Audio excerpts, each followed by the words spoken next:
I'm just doing the finishing cut here for the truss rod. I changed my neck design a little bit again. I did notice that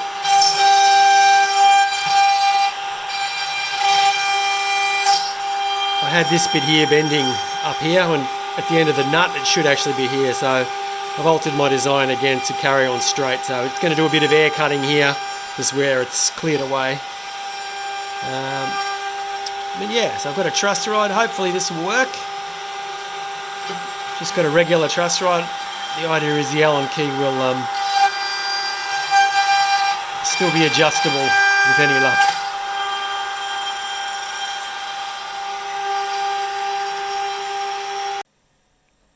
Here's the truss rod cavity all finished up. So pretty straightforward to get the CNC machine to do it. And there's the hole underneath there.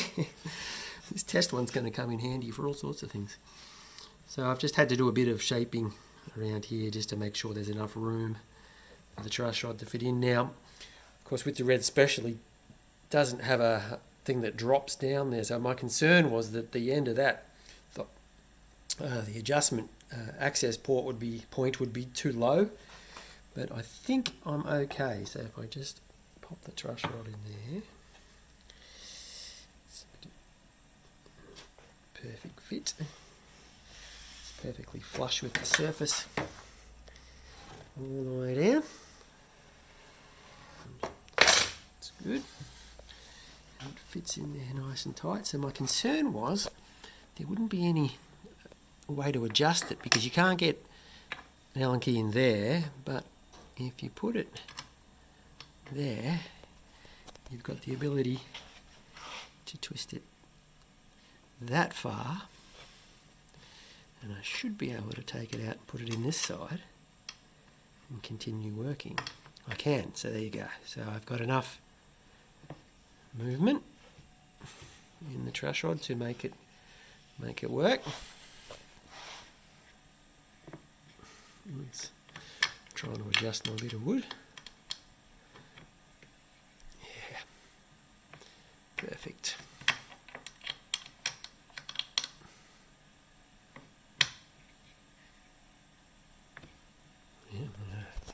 Caused it to pop out at the back. Truss rod in action. So it's a dual action. Works both ways. And I've just made it bow. So okay, so truss rod is successful.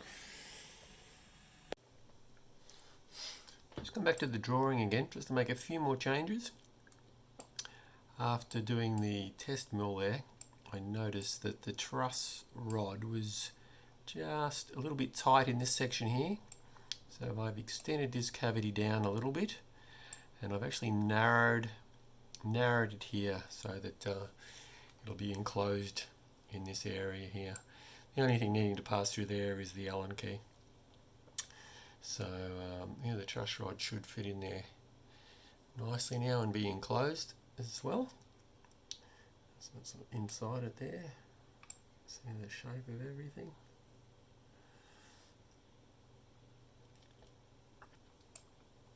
Anyway, so we'll just switch on the truss rod. There it is there. So it'll be enclosed right to the end here.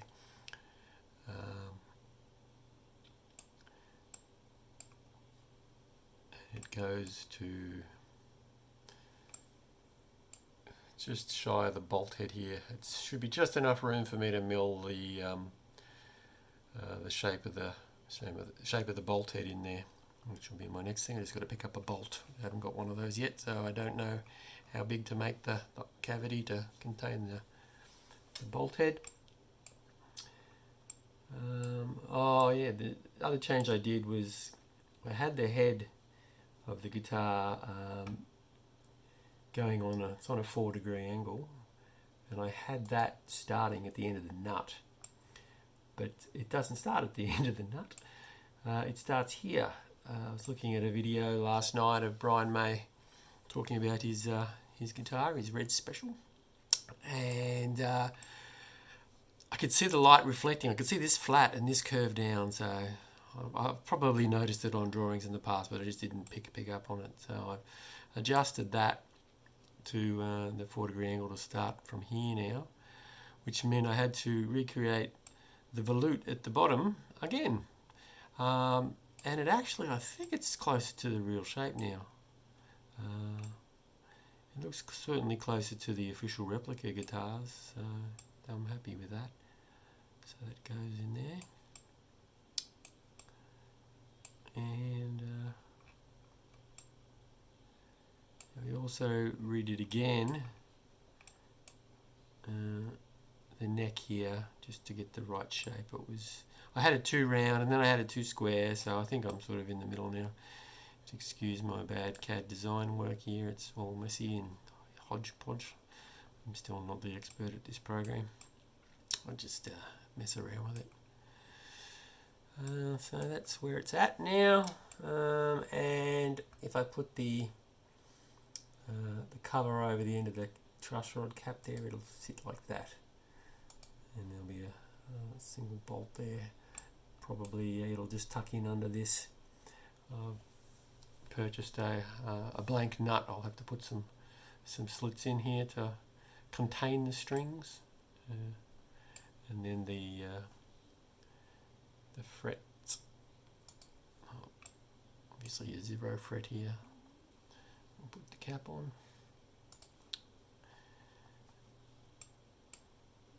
There we go. So it's hopefully starting to look more akin to the real thing.